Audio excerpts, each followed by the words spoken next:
10 જાન્યુઆરીથી 12 જાન્યુઆરી પ્રધાનમંત્રી નરેન્દ્ર મોદી ગુજરાતના પ્રવાસે છે। જે પ્રધાનમંત્રી નરેન્દ્ર મોદી અમદાવાદમાં યોજાનાર ઇન્ટરનેશનલ કાઇટ ફેસ્ટિવલમાં પણ સામેલ થવાના છે। તે કાઇટ ફેસ્ટિવલને લઈને પૂરજોશ તૈયારીઓ ચાલી રહી છે। આ વખતનો કાઇટ ફેસ્ટિવલ એક અલગ અનોખો જોવા મળશે, કારણ કે કાઇટ ફેસ્ટિવલની અંદર આખી પોળ જે છે, સિટી વિસ્તાર જે છે એ અહીંયા ઊભો કરવામાં આવ્યો છે અને એની તૈયારી,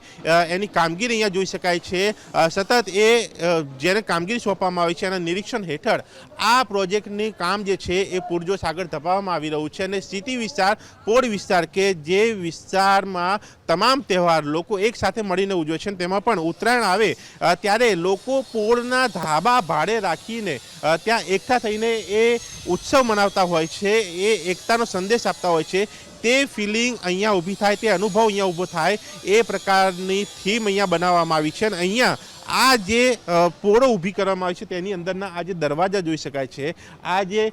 રેલિંગ કે આ જે બેરિકેટિંગ કે પછી આખું આ જે મટીરિયલ જે જોઈ શકાય છે એ પણ જૂનું પોળનો અનુભવ થાય એ પ્રકારના લાકડાઓ, એ પ્રકારનું લોખંડ, એ પ્રકારનું સ્ટેજ, એ પ્રકારના ગેટ, એ પ્રકારની ડિઝાઇન જે છે એ અહીંયા તૈયાર કરવામાં આવી છે ને આ જે જગ્યા ઉપર હું છું અહીંયાથી જ આગળથી પ્રધાનમંત્રી નરેન્દ્ર મોદી એન્ટ્રી લઈને અહીંયાથી નીકળશે અને આગળ જે સ્ટેજ બનાવવામાં આવ્યો છે એ સ્ટેજ ઉપર જશે, જ્યાં જર્મન લોકો પણ તેમની સાથે જોડાશે અને આસપાસમાં બીજા 5 સ્ટેજો બનાવવામાં આવ્યા છે। એ 5 સ્ટેજમાં એક કલ્ચરલ પ્રોગ્રામ થશે, એટલે કે આખી વીઆઈપી એક મુવમેન્ટ સાથેની આ થીમ જે છે પોળની, એ હેરિટેજની, જે અમદાવાદ હેરિટેજ સિટી કહેવાય છે તેની ઊભી કરવામાં આવી છે। ત્યાં એક અલગ અનુભવ એ પ્રધાનમંત્રી નરેન્દ્ર મોદી કરી શકે, એ લોકો કરી શકે, એ પ્રકારનું આયોજન કરવામાં આવ્યું છે અને આ વખતે